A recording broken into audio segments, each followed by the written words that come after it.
Hello, everyone. Thanks for joining us today. My name is Shishir. I'm a product manager at LinkedIn. And today with me, I have a very special host, JR, and a very special guest, Shishir. I think a lot of folks are very excited to hear from you, Shishir. Anthony, your fan, never pass on an opportunity to listen from you. So very excited to have you here today. So this is part of LinkedIn Learning's product management learning series, a series of live streaming events where we talk to industry, product practitioners, and thought leaders to share about their PM career journey and best lessons learned building product to inspire aspiring and current PM like you to level up your product career. So for those who are tuning in live today, please introduce yourself, where you're joining us from, and what you're hoping to learn from JR and Shishir. So make sure you subscribe to our newsletter to receive future event updates as well as recap of this event. All right. So with that, I will pass it on to JR. Hey, everybody. Good to be here. I hope people can hear me and see me okay. I am super excited. Anthony's comment that we're showing on the screen is exactly how I feel. I speak with Shishir every so often, and every time I do, I wish there was an audience listening because I feel like I got incredible snippets of knowledge, and it's just always informational and a learning from me. I feel like I have to take notes when I talk to you, Shishir. So I'll just give you a quick intro. Shishir, he's the co-founder and CEO of Coda. If you haven't tried Coda, I would go there right after this. Coda.io, I believe, is the right URL. I'll let you describe how you named it, and that will describe a little bit about where your ideas came from, to improve. But Shishir was also formerly an executive at YouTube. And everybody knows YouTube, but overseeing the YouTube product design and engineering team, helping to grow YouTube into what it is today, which is just an incredible destination, obviously. And before that, at Microsoft, which is virtually where I am today because I'm at LinkedIn. So we full cycle for sure. But I'm super excited to talk to you, Shishir, about product rituals and growth and scaling. So welcome to the show. Thanks for having me, Jonathan. It's been super fun getting to work with you over the years, and I'm really looking forward to that conversation. Yeah, absolutely. So we're kind of obsessed with career journeys on this series. So I would love for you to start by just saying, like, how did you get into product? Like, a lot of people start with engineering and then move into product. Other people start other ways, but just kind of the quick snippet of what was your career journey like? Yeah, so my path. So you gave most of the background there. I started Centrata, my very first company, out of college, and dropped out of grad school for starting that. That was a company at the time we called it the utility computing space. It's now we call it the cloud computing space. And there I was a CEO, got to run all the different functions, learn lots of different things, and went from there to Microsoft. And when I went to Microsoft, there was a question of what job function to start in. And actually, Microsoft at the time didn't have product management; they had program management, which is actually, I think, since been changed. Now Microsoft has sort of shifted over to the other model. But that's really where I started, and I sort of grew through that organization. Worked on Office, worked on Windows, worked on SQL Server. SQL Server was the first time I ran what we now call a product organization. And then when I got to Google, started taking on more functions and seeing the rest of it. But really, the heart of my product journey started in that transition to Microsoft. So yeah, it's always awesome. Fun to talk to a Microsoft, kind of a Microsoftie. Yeah, totally. Yeah. And I had a very similar experience. I didn't even really know what product management was until I went as a CEO of a startup to Google, and they said basically, you line up to product, like, trust us. That's what you are. You're a product. And it turns out they were right. And that's been my journey. But that's awesome to hear. And so many people, I think it's important because there's not like this degree in product management in a lot of schools. You take some other path. So we love helping people understand that it's a real thing. And it's a leadership role, even when you start, right? Even when you're just early. So if you could, like, I would love to go somewhat chronologically to try to get to the Coda work as soon as possible. But I would love to hear if you've got like one lesson of scaling, like YouTube, when you joined. I mean, I think you and I know about Google TV. Not many other people do, but it went from Google TV to YouTube pretty quickly, I know. Yeah. But what's like a lesson in scaling YouTube that you'd want to share? Like, I'm obsessed with hindsight, and you've got so much of it. What would you share in terms of scaling that business? I think I got to YouTube in 2008. So about a year and a half or so after the acquisition. I think generally seen as kind of the second phase of YouTube, the sort of the pre-acquisition phase. It took off like as an amazing consumer property. And then over the next 6 years, we sort of turned it into a business, turned it into an ecosystem, figured out how to work with creators, all of those different things.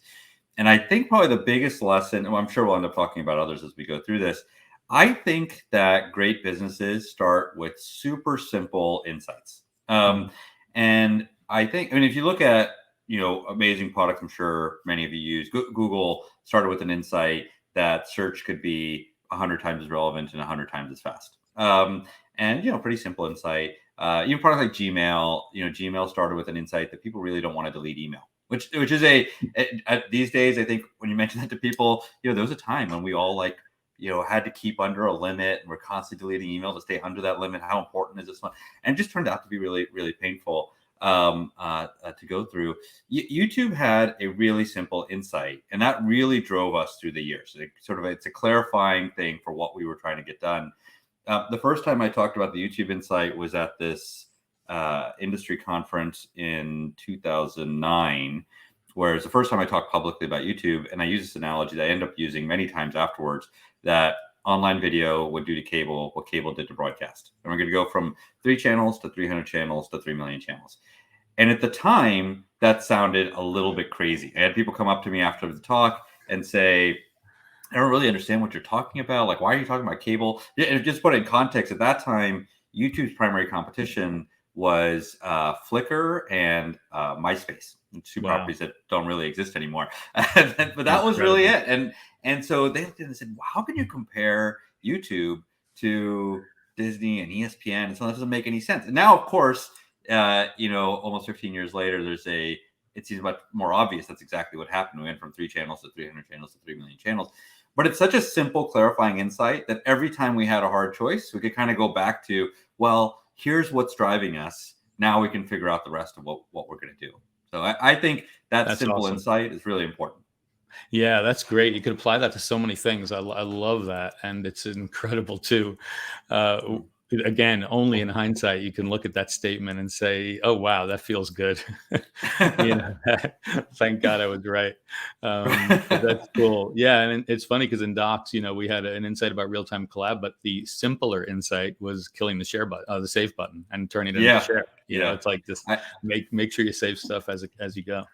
I send around your talk on killing the save button all the time. I think it's a very similar. In retrospect, like why do I do that? It's makes total sense. And it wasn't easy. Yeah, but that was bold. I love that. The YouTube story is great. Mm-hmm. So let's move on to Coda. I'd love to hear more. And one thing I always want to challenge you, and doing it publicly is more fun, to say like, wasn't Docs good enough? Come on, like, why did you do that? Like, no, but seriously, you did so many things in Coda, or that I feel, wow, I wish I could have had the opportunity to do it. And I would just love to know, like, how did you start Coda? Like, what was the insight, or what was the reason that you felt like, oh, because that was a big move for you, moving out of YouTube and doing that startup. I remember when you did it, and I'm like, wow, this is going to be big and interesting. So tell us how you first off, for your audience that doesn't, I assume they all know you, but if they don't, you're listening to what Jonathan and team are generally considered at least the father of Google Sheets, if not of the Google Suite. And so it's a particularly interesting person to answer this question for. So we can talk more about that. Let me back up for a moment and first just describe what Coda is, and then we can talk about the insight. So Coda is an all-in-one doc. It blends the best parts of documents, spreadsheets, presentations, and applications into one surface. Our deepest fanatical users will repeat our tagline, which is Coda allows anyone to make a doc as powerful as an app. And that's really the heart of the insight behind Coda as well. We launched the product in 2019. used by about 50,000 teams or so around the world, and now have millions of users, and it scaled really fast through that. But if you go back to your question of what were the core insights, and it's actually very related to YouTube. There's a couple things that drive that concept. Coda allows anyone to make a document powerful as an app. The first one is that as we went and looked at how teams operate, if you ask any team how they operate, they'll name all sorts of different things they do, and you'll ask them what software to use, and they'll name package tool after package tool after package tool. And we use this thing for bug tracking and for CRM and so on. And then you sit and you watch them all day long. And what will you see on the screen all day long? Documents, spreadsheets, slide decks, and some communication tools. So that's what you're going to see. So and this is something we felt, I used to work on the office team, and it was something we would talk about, but not really, like, we didn't do much about. When I got to YouTube, this became really stark. So YouTube is, basically born and grew at the same time as JR and team were building up doc sheets and slides. And so we kind of grew with it. And YouTube was this interesting story of, we were kind of allowed to do whatever we wanted, which also meant we kind of had to do whatever we wanted. And so we didn't do planning the same way as the rest of Google. I didn't love the way OKRs were done and so on. We were allowed to do it, but we had to build our own tools. So how do we do it? Sheets and slides. We had, I had a slightly different philosophy on promotion, compensation, all that stuff. We did a thing called level independent compensation, still do here at Coda. And somehow I got Laszlo and the HR team to agree to let us do it, but we had to build all our own tools for doing it. So here comes a bunch of documents and spreadsheets. Probably the most famous example is if you hit flag on a YouTube video, it would actually create a row in a spreadsheet on an ops person's desks for years. And this is how we did it. And for a while, we would be kind of embarrassed about it. And people would join the team and they'd say, how does this work? And we say, well, here's the document, here's the spreadsheet. And they say, wait, you don't have any software to do those things, like, multi-billion-dollar division and so. And I said, no, actually, that's how we work. And by the way, it's a strength. It's a good thing. And why is it a good thing? Well, it meant that when we wanted to change how we did planning, I didn't have to wrestle with some tool that we bought. When I wanted to adjust how we thought about people management and put in different incentives, we could just do it. When flagging is a great example of what it meant to flag content on YouTube has changed dramatically in the last decade. I mean, the set of considerations now are completely different than they were then. And it just gave us that flexibility to be able to adapt. So that was kind of one piece of the observation, is the line between documents and applications is actually much thinner than people think. If they, how people run their businesses, that's actually commonly how they do it. Yeah. And then the second half of that observation is that those tools hadn't fundamentally changed since the 1970s. And the running joke at the company is that if Austin Powers popped out of his freezing chamber, he wouldn't know what clothes to wear, he wouldn't know what music to listen to, but he could work a document, a spreadsheet, and a presentation. And it's a and this is not meant to be a negative, but the truth is that if you go back and look at VisiCalc, WordStar, and Harvard Graphics, I think we think of as the progenitors of this. Thank you for mentioning VisiCalc, by the way. Yeah, I love that. That's so awesome. Yeah, right. I mean, what did we do over the last 40 years? We've dragged that tool through every operating system, through every UX paradigm shift, and so on. But fundamentally, we haven't really had a chance to rethink how those tools work. And that's not meant to diminish. I mean, the Google Suite is an amazing, taking that to the web and making it collaborative and getting rid of the save button. Don't try to make me feel good. You don't have to do that. There's amazing progress. But the truth was that the way people use docs is entirely different than how they were formed in the 1970s. Yeah. And in order to address that, we needed to start from scratch. And so that's where, we decided, Alex and I, who started Coda, we decided we're going to start from a blinking cursor and start from scratch. What would we actually do if we were building that again? So that was the start of Coda. I love that. Yeah. Well, first, thank you for creating it, because I do think it's created yet another generational step in productivity. Like, I really do think the document to app is a brilliant insight. And it's funny because the startup that started Sheets was originally a sheet, take a spreadsheet that was in Excel to a web app, and that was and there was so much power in that, but we kind of abandoned that mission when we started Sheets and said, no, let's bring the whole sheet to the web. Right. But I really do love that. And it sounds like also what you're saying is the subtext is that you've given everyone the ability to create apps. That is like the maker, space. Basically, it's like, we used to call it end user computing, in the early days of computing. And I think that's really where you're driving at. Even when I look at the most recent, especially the most recent launch of Coda, that Pack Studio thing. Right. Maybe talk a little bit about that maker generation concept you've got, because I've heard you talk about it since you started Coda, and I think you kept saying just wait for it, and it feels like it's really here now.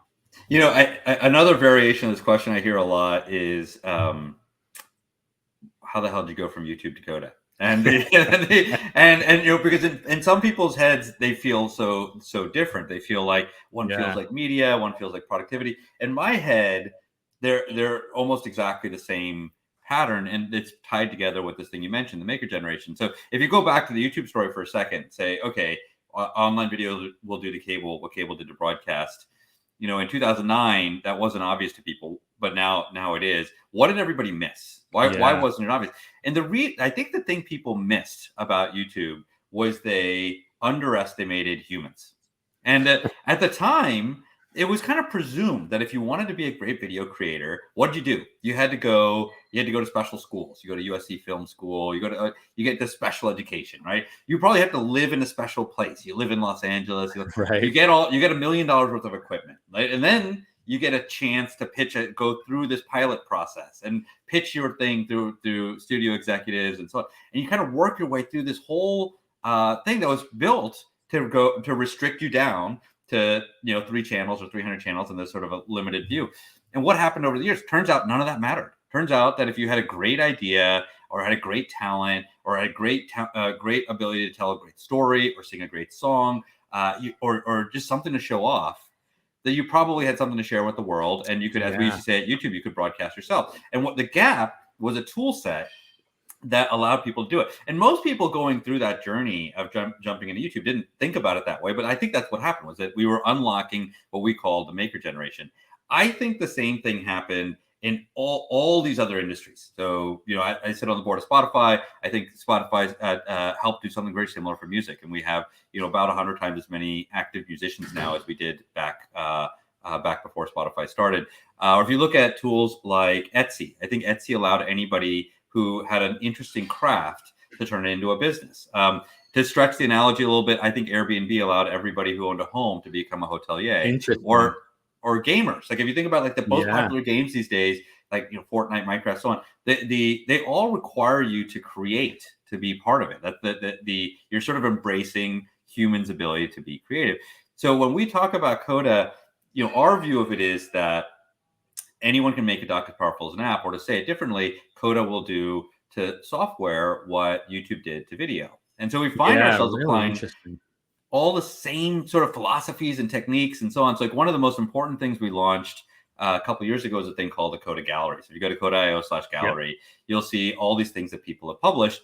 And the best analogy I've heard about it from users is that it feels halfway between Medium and an app store. It's like you can go there and you can read about amazing things. I want to know how Figma runs product. I want to know how Spotify scaled. I want to know how all the rituals of all these great teams. I'm sure we'll talk more about or you can go shopping and you can say, I need one of those. I'm having a problem with decision making in my team, or I can't figure out. One of my friends, my daughter's 16 years old. I'm teaching her how to drive. I went to Coda Gallery. Turns out there's a great template for how to teach a teenager how to drive. No way. So you work through all these things, and you start realizing that same thing: 3 channels, 300 channels, 3 million channels. Same things happening in software. People have. I got to write that one down. I have a 16-year-old. I think he just took it down to improve it a little bit, but I can send you the version of it as well. But but it's super helpful. That's awesome. But that's sort of the core idea is if we can unlock humans, they can do more than we think. I think that's happening in every industry, and we're going to do our small part of it in productivity and software. Yeah, that's really awesome. And listening to you, I think there's 2 sides to it, right? One is the creation tools, which, like in the case of Etsy, it's totally up to the person. They've got their knitting needles or their laser cutter or something. But the second is the distribution platform. Like that's so, and I think YouTube, it's funny, in the early days, right? We had a small creator. There was a way to create videos and edit them, and we ended up taking that down, I think, ultimately. But now you can just record and whatever. But sometimes it's the creation tool that really makes it happen, and other times the necessity is the distribution and the sharing platform. And you've got both right now. You've got the tools plus the gallery. I think that's amazing. It's really, really cool. Yeah. So I love that. So let's get into rituals a bit, because my experience with Coda, it's funny. I was an early user, and then when I joined Zapier, this was back in 2019. There were rampant users there, and it was all about rituals. It was really, people were very proud of what they created, and early users of Coda, deep users, and it did in some ways define how we worked. In a lot of cases, it helped us get things done in a way that we were proud of, both from the exec level all the way to teams. So tell me a little bit about like your theory of rituals, but also maybe some examples of rituals that you just feel, Coda was built to support. Yeah. So I'll define the word a little bit. And I'm actually writing a book on this topic. And so if people are interested, I'm writing it in the open, which is a fun process. If you just search for Rituals of Great Teams and Shishir, you'll find me, and you can join the brain trust of people that are helping me. We have a few hundred people now helping sort of co-edit this book, which is also kind of a fun exercise. That's awesome. But let me go back and tell you a little bit about the story and what the word means, right? So my first introduction to this word was from a guy named Bing Gordon, and Bing, if people don't know him, he's one of the founders of Electronic Arts. He's now a famous investor, Amazon, Zynga, many amazing companies. I had the pleasure of sitting on a board with Bing, and he used this line that I just thought was really sticky. He said, great companies have a small list of what he called golden rituals. And they have 3 criteria. Number 1, they're named. Number 2, every employee knows them by their first Friday. And number 3, they're templated. And it's interesting. Named, every employee knows them by their first Friday, and they're templated. And Bing rattled off his list of rituals. Amazon has 6-pagers. Google has OKRs. Salesforce has a thing called V2 Mom. And it turns out lots of companies have these rituals. It made me think a little bit about Coda. And at Coda, if you were to take a group of employees and you were to corner them on their first Friday and say, what are the rituals of the company, you would get a universal answer. They would talk about something we call two-way write-ups. It's anchored by a thing we call Dory and Pulse. And the basic idea is pretty simple, that if you attend any meeting at Coda or read any document at Coda, it's likely to include these 2 things called Dory and Pulse. One, the Dory is how we ask questions. So at Coda, you don't ask questions in meetings by raising your hand or blurting them out, so on. You add them to a table, you vote them up and down.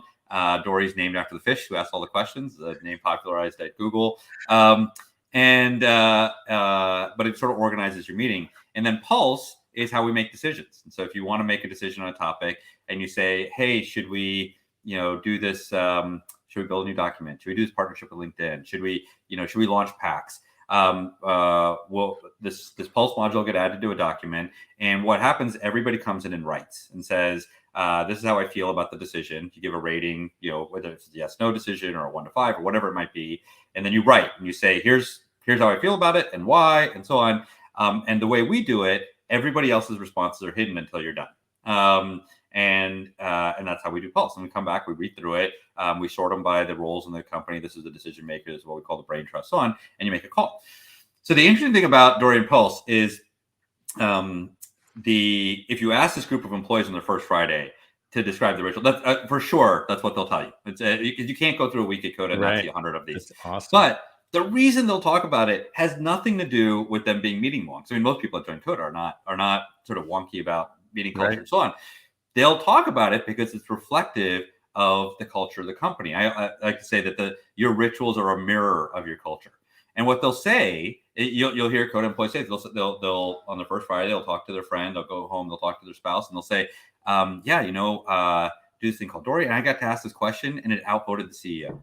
Or I was in this discussion, and we were making a decision, And usually this would have been total groupthink, and we would have gone around the room, and the first person would have said yes, and the second person would have said yes, and the third person would have no choice but to say yes. But instead, we all wrote thoughtfully and actually got a sense of how to get rid of the groupthink and make a good call. And what that leads to is a different culture. And so I got really excited about this idea of rituals. I started actually during the pandemic, as everybody was sort of jumping on doing different things and finding ways to keep busy, I started hosting a dinner series where we would, every couple of weeks, we would get a group of people together to share their rituals. And first off, it was amazing. Amazing people from amazing companies. I've now interviewed over 1,000 different companies for doing this, but everyone from Disney and Pixar to Netflix to Amazon to lots and lots of startups, lots and lots of authors. Actually, it turned out to be a great source of attendees for these dinners. And people would come and share their rituals with each other. And people were so excited to share them, right? Because it's it's a little like secret of like, here's how these teams work, and everybody else was really excited to receive them. That's a really good idea. Maybe I could try a little piece of that, or I could be inspired by a piece of that. And so that led to this idea of this book. And so Rituals of Great Teams. My manuscript's due in 4 months, so we're working on it. Wow. But That's awesome. It'll publish next year. And the basic idea is I'm going to catalog the top 100 rituals of great teams and try to put them into a little bit of a framework. But I think it's a really fun idea. And when you sort of look at the world that way, you can almost look at companies as kind of doing two things. Like, we produce a product for our customers, and we produce a culture for our employees. And the way we produce a culture for our employees is primarily done through rituals. So that's what we're working on with rituals. That's awesome. Before I forget, because we're going to come to time fairly soon, how will people follow your work on that? Because that sounds, I love the fact that you're writing in the open. That's so great. And I have to say, I think people are going to want to follow it. Yeah, if you go to coda.io/@Shishir, you'll see all the documents I published. I think the one at the top will be Join the Rituals of Great Teams, Brain Trust. Oh, great. You can jump in and do it. Yeah. So on Coda, you can pretty much follow any user that's got things published. That's great. Okay, so @Shishir. Awesome. Yeah. Very cool. So, and I have to say, like, hearing you're putting out a book, now I want to get you as an instructor on LinkedIn Learning. So we got to talk about that. That would just be amazing. That would be really amazing, because I could go on for hours. Yeah, really cool. So I would say, how would you recommend for teams, like, they introduce a ritual? Like, because I feel like one of the hard things is, like, some of these rituals, you can't just start, like, the way you put it was, a ritual sometimes reflects the culture of the company, which implies that you can't just introduce this ritual, or like say, oh, let me grab that template and start using it, because it might not match the culture of the company, where people would be like, wait a second, I don't care what everybody thinks. We drive this company from the top, or whatever it is, Right. I think you and I see eye to eye on culture, but I could see why it might not happen. How would you recommend people do that?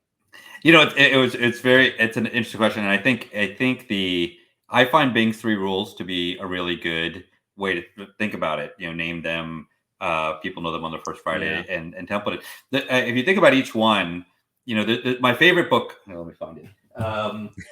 If I were to recommend a single book besides my own, it'd be this one. It's called Switch by Chip and Dan Heath.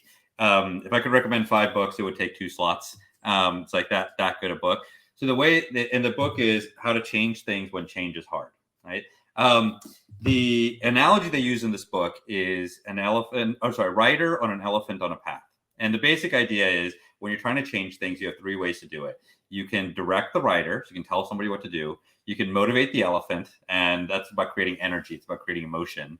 Or you can shape the path, which is you can make it so people can only do this one thing. And by the way, I recommend when people read this book, have a list of things you're trying to change, maybe in your personal life, maybe at the workplace, in your industry, in your profession, maybe the world, whatever it might be. And just the book takes those 3 techniques and it breaks them down into lots of sub techniques, and just check off. I tried this. I didn't try this. I tried this. I didn't try that. You'll find a bunch of ideas that are, oh, that's really interesting. But Bing's 3 rules basically sort of mimic the same thing, right? It's like, why do we name things? We name things to create emotion, right? We name things because they, what does Dorian Pulse do? It's not like, oh, we do meeting voting or so on. Like, that doesn't resonate with people to think that way. You name, I mean, it's amazing how many DoorDash has a ritual they call cupcake. Stripe has a ritual they call spin the wheel. Like these Arian Huffington does a thing called resets. These rituals have like iconic names that allow them to anchor and talk about them. Why do we teach employees about them on the first week? That's directing the writer. You teach people how to do it. You help them get on that path. And then why do we template them? Well, we shape the path to make it really easy. We make it so it's, we put it, into your documents already or something. So as I looked at the best rituals out there, they all had some element of each of those things. They were, they appealed to the elephant, they directed the writer, and they shaped the path. So that's really one way cool. to That's a great model. I love the recommendation on the book too. So I'll just remind people. Actually, Shavi just added. I was just going to remind people how to follow you there. So one other thing, because I think so many people that join this are really interested in the product career. It's actually a career path that's intriguing for a lot of people if they don't do it or if they do it. And working with you is amazing. So if you could just share a few things when you're looking for product managers for your team, what are the things that you really look for that you just feel like, yeah, this is the person for this company, for our team to create products? Are there certain attributes that stand out? So, yes. And there's an acronym we use, we call it PSHE. It stands for Problem, Solution, How, Execution. I'll give you a little story of where it came from. So when Larry Page took over as CEO of Google, 2010, 2011, something like that. Yeah. He did lots of changes in the company, one of which was he turned us into business units. Yeah. At the time, we didn't call them business units, but whatever. That's what they were. Product areas, right? Exactly. And there were a bunch of changes. One of the changes was we no longer had a product management leader. A guy named Jonathan Rosenberg used to run product. The other JR. Right. And so we had this interesting period where we kind of had to figure out how to run the discipline. And a group of us got together, and we actually did a little rotation program where one of us would kind of virtually run product across the company for a year at a time. And I ended up doing 2 of the next 4 years. And one of the first years, I ended up working hard on this problem of what are the attributes we're going to evaluate PMs. I remember this now. So funny. Yeah. And so the first meeting we had on this topic, the sort of output we were preparing for was we're about to do a calibration meeting. And the way Google does calibration is a little bit different than every other company, where your manager doesn't promote you. You get promoted by a group of peers, and they meet in this hotel, and they're kind of meant to be a little bit dispassionate about you, not really know you. And you get up, and somebody gets up beforehand and says, "Here's the rubric. Here's what great PM means and doesn't." So we're preparing for this team thing, and there's 8 product leaders at Google at the time. And so we get together, and I did this exercise where I took the PM ladder. This is the guide that says what's a level 3, level 4, level 5, so on PM. And I cut them into little strips of paper. I cut off the name of the level and the number, and I handed them out to people and said, "Can you reverse identify what these are?" Right? And it turned out nobody could do it. And by the way, highly recommend take your ladder guide and try to do it. Nobody could do it. And the reason was this was 15 years of in Congress we call it adding pork to things. That's roughly what these things were. Was it had every little behavior we were trying to get PMs to do was stuffed into this thing. So one of them would say, this person can manage a medium-sized project. They can, they take good notes and send them out after the meeting. They always file the trip reports on time, because at some point that must have been a problem. So all these things, and it was kind of nonsensical. You could ignore 80% of it. But if you took all the sheets of paper and you laid them out next to each other, you could order them. Right? And the way you could order them was on one bullet, and every one of them referred to something that we thought of as scope, which was basically, some way of describing how big the area you cover is. And so first thing we did was we came up with a taxonomy for that. We said, okay, this is what scope is going to be. We sent everybody off and said, well, if that's all we can evaluate on, we're just going to evaluate on scope. And so, and we codified that a little bit. And then everybody comes back for the next meeting upset. Says, well, that didn't work at all. It's why? What happened?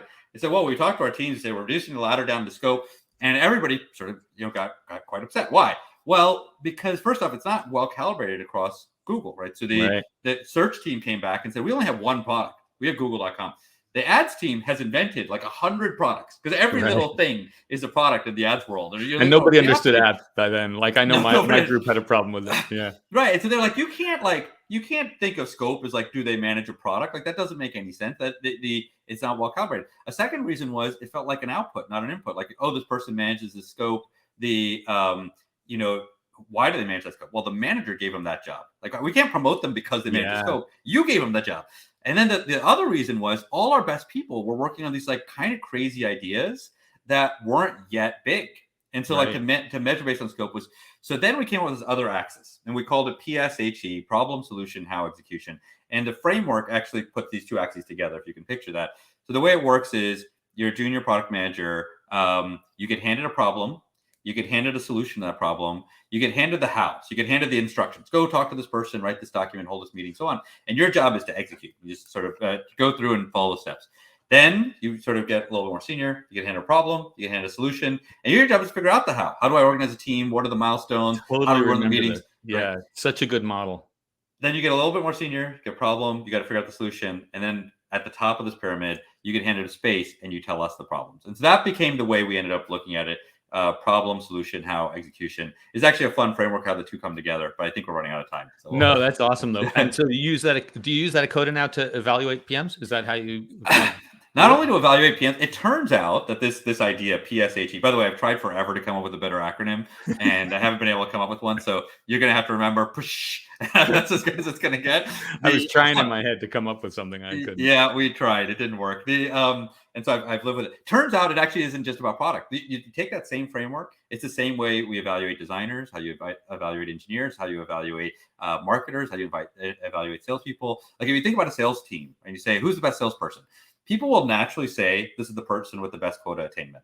And that is, anybody who knows a good sales team will say, well, quota attainment is a little bit about engineering your quota, right? Mm-hmm. And you got to negotiate your quota and pick the right region and so on. So if you ask the sales team, who are the best salespeople, that's not the language they'll use. They'll say, oh, that person's the best. She can handle any problem. She can sell anything. It can be a growing product, a shrinking product. It can be a customer that's growing, a customer that's churning, a small thing, a big thing. Those tend to be the best salespeople. Turns out it's basically the same language, PSHE. And so we end up using the framework not only for product, we use it across all roles. And we test for it in our interviews, we evaluate for it in our calibrations, but it's sort of the core of how we think about evaluating people. I love that. That's really, really useful. Yeah. So we are at time. A couple of comments flew by that I just want to answer. Somebody asked about the book. The book was that you recommended was Switch by Chip Heath. Chip and Dan Heath. Yeah. Yeah. It's awesome. Yeah. Awesome book. And we just put that up on the screen. And somebody asked, what's the difference between product and project management? We're not going to answer that here. I actually wrote a newsletter post on that very recently. So look for that. That is something that people ask for sure. There are differences. Absolutely. Yeah. But Shishir, any last words that you just want to get in before we say goodbye? I want to do this. I want to do this weekly with you. This is so great. Happy to do it as often as you'd like. I love talking about these topics, but yeah, I'm really excited about what we're working on at Coda. I'm very excited about the rituals concept, and I found that the best ideas come out from the community. And so if you have one, send it to me. Join the Brain Trust. I'm collecting up the best ones and trying to turn them into the right things for people. And on the topic about being great product managers, I think many of the lessons about being a great product manager apply to many different roles. And so it's always fun to talk about that as well. Yeah, I totally agree with that. That's awesome. Well, thanks so much for joining. I appreciate your time. It's always a lesson. I did the same thing today. I'm writing notes as you're talking because I want to make sure I remember. But great conversation. Appreciate it. And thank you, Shavi, for hosting this and getting this done. And we'll see you all soon. Thanks for joining. Thank you. Take care.